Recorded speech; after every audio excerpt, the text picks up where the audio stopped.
Shalom pemirsa CBN Indonesia, bahagia untuk kita saat ini karena bisa kembali lagi diberikan kesempatan untuk mendengar berita Injil kebenaran yang sudah diilhamkan melalui Nyonya Ellen G. White dan sudah diinspirasikan untuk kembali dituliskan dalam buku ini.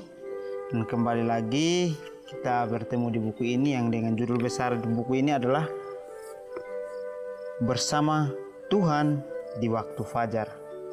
Yang saat ini juga kita akan kembali mendengarkan dari halaman 26 yang dengan judul besarnya adalah Tuhan ditemukan dalam ciptaannya. Kita bisa bertemu dengan Yesus hanya karena melihat ciptaannya.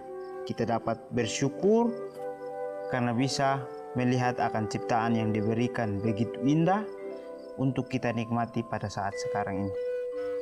Ayat intinya terambil dalam Roma 1 ayat 20 yang berbunyi, sebab aku tidak nampak daripadanya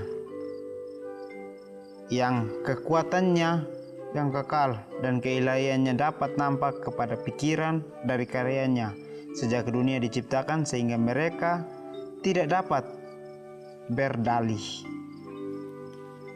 Tuhan tidak akan terlihat secara langsung, tetapi Dia akan terlihat dengan ciptaan yang Dia sudah berikan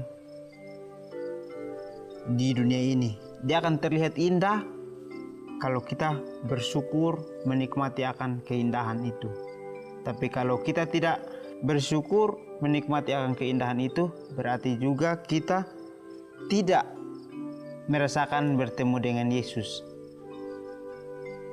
Sebab itu, marilah kita syukuri akan aktivitas kita atau keseharian kita harus syukuri itu karena semua sudah diciptakan oleh Tuhan dan patut kita untuk bersyukur atas semua ciptaan itu. Karena kita bersyukur, berarti kita bertemu dengan Tuhan sendiri. Bacaannya, dalam memikirkan hukum materi dan hukum alam, banyak orang melupakan atau menyangkal pemeliharaan langsung dan terus-menerus dari Allah. Kalau kita dihadapkan pada dua hukum, yaitu hukum materi dan hukum alam, seringkali kita lupa atau kita sangkali akan kedua-duanya. Kita juga bisa menyangkal akan hukum materi yang kita sudah punya dan juga kita akan menyangkal hukum alam yang Tuhan sudah ciptakan itu. Di mana kita akan sangkal itu. Tapi kalau kita ingin berada dalam pemeliharaan Tuhan, maka kita harus memilih dari salah satu untuk memikirkan akan itu. Dan kalau kita sudah memikirkan akan itu, kita harus tekun untuk mengakui itu. Jangan kita sangkal dan juga jangan kita lupakan, karena kedua-duanya sering dilupakan dan disangkali orang. Tapi itu pemilihan langsung dan terus-menerus dari Allah. Kita tidak sadari itu. Pemeliharaan itu diberikan kepada kita, tapi kita seolah-olah acuh tak acuh kita tidak bersyukur atas pemeliharaan dari Tuhan itu. Mereka menyampaikan gagasan bahwa alam bertindak secara terpisah dari Tuhan, memiliki batasan dan kekuatannya sendiri untuk bekerja. Seringkali kita berpikir bahwa alam hanyalah keindahan yang dilihat oleh mata kita sebentar saja, tapi tanpa kita sadari Tuhan menciptakan itu begitu indah untuk kita nikmati dan kita lihat, dan patutnya kita syukuri itu. Kalau kita tidak bersyukur atas itu, maka kita secara tidak langsung kita sudah katakan bahwa alam itu bertindak secara terpisah dari Tuhan. Tapi alam itu sendiri, karena adanya Tuhan, maka alam itu bisa indah untuk kita lihat. kalau tidak ada kekuatan Tuhan yang sudah menciptakan alam itu, maka kita sendiri tidak bisa menikmati apa yang indah dan sudah dikerjakan oleh Tuhan itu. Sebab itu marilah kita bersyukur, berpikirlah hal-hal yang positif tentang apa yang sudah diciptakan alam itu. Jangan kalau kita sudah sampai di alam, kita bersungut-sungut bahwa apa sih yang terjadi pada saat sekarang ini. Kalau kita melihat alam, patutlah kita syukur karena Tuhan sudah menciptakan untuk kita nikmati. Dan pada saat kita sudah bersyukur, pasti kita merasa nyaman bahwa alamlah tempat yang nyaman untuk kita menenangkan akan diri kita dari semua beban berat yang kita sudah alami selama ini. Dalam pikiran mereka ada perbedaan mencolok antara yang alami dan supranatural. Alam dianggap sebagai hal biasa, tidak terhubung dengan Tuhan. Menarik ya, di sini seringkali banyak orang berpikir bahwa ada perbedaan antara yang alami dan supranatural. Yang alami hampir sama dengan supranatural, sehingga kita tidak bisa membedakan akan kedua itu. Begitu juga dengan alam yang dianggap seperti biasa saja, tapi dia selalu terhubung dengan Tuhan. Dan kita jangan berpikir bahwa keindahan alam itu karena kekuatan manusia dengan dia menanam akan penghijauan itu. Tapi kita bersyukur kepada Tuhan, dia memberikan akan penghijauan itu melalui orang-orang yang sudah menanam akan pohon-pohon itu sehingga terjadi indah, karena itu adalah hikmat yang Tuhan berikan kepada dia untuk menanam akan pohon tersebut. Sebab itu semua yang kelihatan indah itu pasti terhubung dengan Tuhan. Jadi kita kalau merasa nyaman, berarti kita harus bersyukur karena Tuhan sudah memberikan kita bahwa ini adalah ciptaan saya untuk kamu nikmati dan kamu bisa merasa nyaman untuk tinggal di sini. Seperti contohnya Taman Eden, dulu adalah tempat yang sejuk, Adam dan Hawa tempati. Tapi karena kelalaian mereka meninggalkan akan yang supranatural itu, sehingga mereka kembali kepada yang alami, yang dilihat biasa saja. Tapi mereka juga bersyukur karena kelakuan mereka, sehingga dosa itu bisa terjadi dalam kehidupan kita sekarang ini. Jadi sekarang kita harus lebih berubah untuk bisa mengetahui bahwa alam itu adalah berkat yang Tuhan sudah titipkan di tengah-tengah keindahan itu, supaya kita bisa merasa akan kenyamanan hidup bersama dengan Tuhan. Kekuasaan yang sangat vital diberikan kepada alam, dan alam dijadikan Allah, seolah-olah alam itu telah ditentukan dan bergerak atas hukum yang tidak dapat berubah, yang mana Tuhan sendiri tidak dapat mengintervensinya, bahwa alam memiliki kesanggupan tertentu dan tunduk pada hukum tertentu, dan menuruti akan hukum ini akan melaksanakan pekerjaan yang diperintahkan pada awal.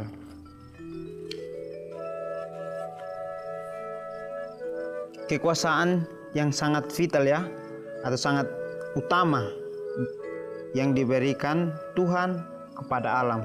Pada saat waktu dia ciptakan, dia sudah membuat semua keindahan alam itu atau pohon-pohonan semua itu bergerak seperti yang ditiup angin itu. Tapi itu sudah adalah hukum Tuhan. Dia sudah, pada saat dia menciptakan itu, dia juga menciptakan angin untuk meniup akan semua pohon yang tumbuh, sehingga terjadi pergerakan pada daun-daun yang ada pada pohon itu. Itu sudah dilakukan oleh Tuhan supaya itu indah dan tidak bisa dirubah itu. Tuhan sendiri tidak bisa mengintervensi apa yang sudah dia ciptakan itu. Karena dia sudah berikan itu kepada dunia, maka dia juga harus syukuri apa yang sudah dia berikan itu. Sehingga bergeraknya daun-daun itu bisa terjadi seperti suara yang nyaman kita dengar. Kalau kita pergi dan kita duduk di tengah-tengah hutan, maka kita akan mendengarkan suara daun-daun yang ditiup angin itu sangat merdu, seperti nyanyian yang kita dengar. Itu yang dilakukan Tuhan dalam ciptaannya, sehingga kita hanya bisa bertemu dengan Dia pada ciptaannya tanpa kita bertemu secara langsung. Karena kalau kita bertemu secara langsung, kita belum layak untuk bertemu dengan Dia. Saat ini kita hanya bisa bertemu dengan Dia hanya lewat menikmati dan bersyukur akan semua ciptaannya. Ini adalah ilmu pengetahuan yang palsu. Tidak ada firman Tuhan yang mendukung konsep ini. Tuhan tidak membatalkan hukumnya, namun Tuhan tetap bekerja melalui hukum tersebut, menggunakan hukum sebagai alatnya. Di dalam Alkitab kita tidak bisa mengambil konsep secara langsung atau hasil secara langsung bahwa ini adalah pengetahuan yang palsu, sehingga orang-orang memikirkan bahwa ini adalah terjadi karena adanya udara sehingga terjadi keindahan alam itu, tanpa disadari bahwa semua itu Tuhan sudah ciptakan. Karena Dia berfirman, maka konsep itu juga pun jadi dan didukung oleh semua itu. Dan Tuhan juga tidak bisa membatalkan hukum tersebut, karena Tuhan tetap bekerja dengan hukum yang sudah dia tentukan itu pada awal penciptaannya. Kalau Dia tidak bekerja pada hukum itu, berarti Tuhan sendiri melanggar itu. Sebab itu Dia bekerja sesuai dengan prosedur yang Dia sudah lakukan di awal, di mana Dia sudah mengadakan bahwa alam itu akan terjadi pergerakan yang indah untuk dipandang manusia, sehingga Dia bekerja dengan sungguh-sungguh. Dia tidak akan pernah membatalkan akan alam itu untuk menjadi benda yang mati. Hukum Tuhan itu tidak dapat bekerja secara independen. Tuhan tetap bekerja di alam. Alam adalah hambanya, diarahkan sesuai kehendaknya. Di sini bahwa alam itu adalah hambanya. Apa sih alam itu?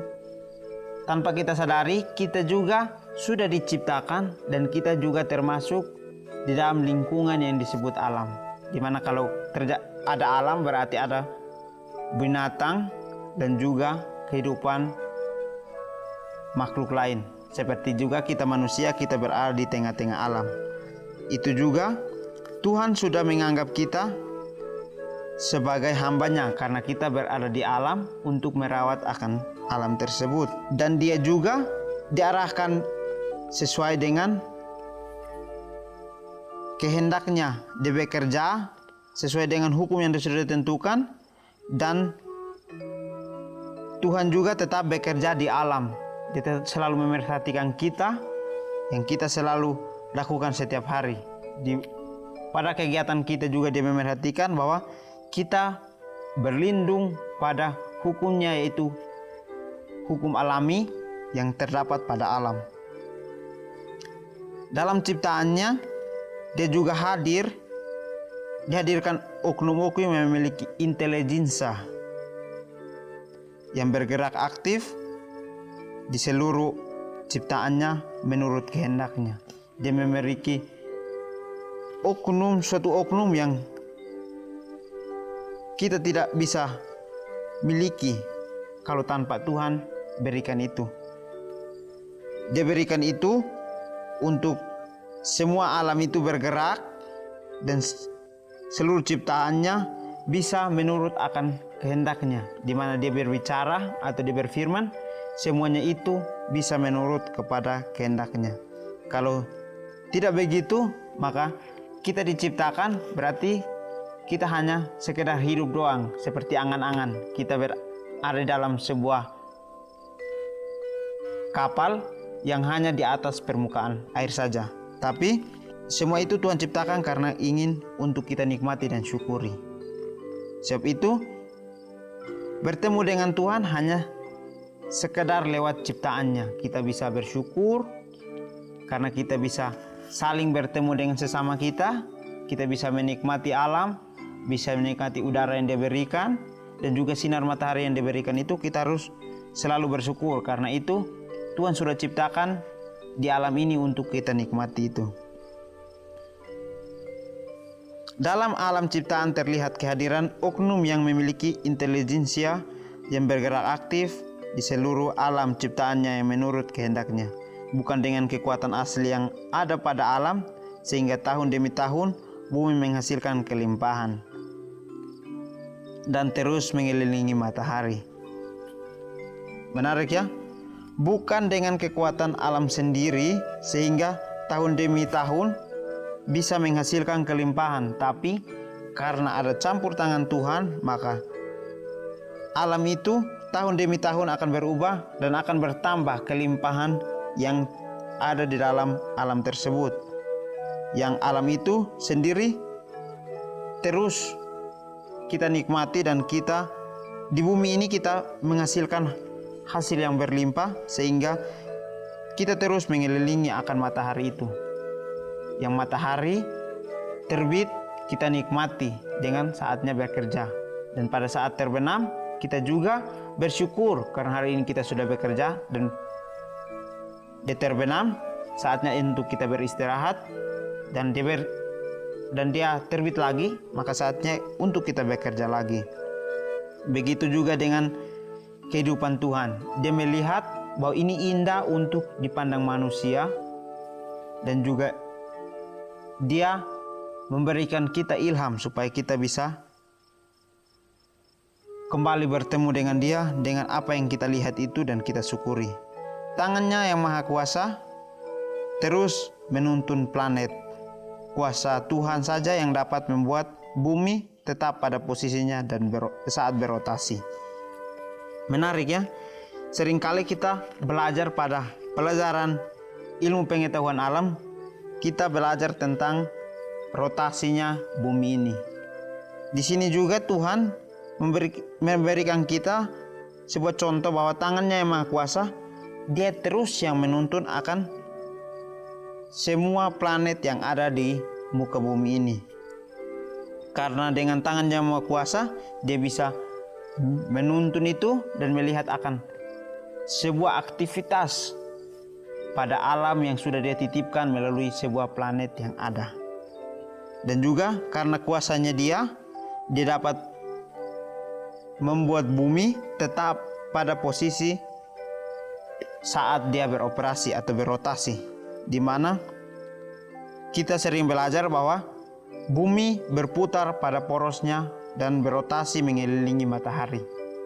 Seperti begitu Tuhan melindungi kita di bumi ini, Dia tetap menuntun kita untuk tetap dalam posisi kita harus benar dan berotasi hidup pada kebenaran itu. Sebab itu, jikalau kita ingin bertemu dengan Tuhan, banyak pelajaran yang kita harus dapatkan melalui alam, dan kita harus buktikan itu bahwa bersyukur kepada alam adalah hal yang paling pantas untuk kita bertemu dengan pencipta kita sendiri.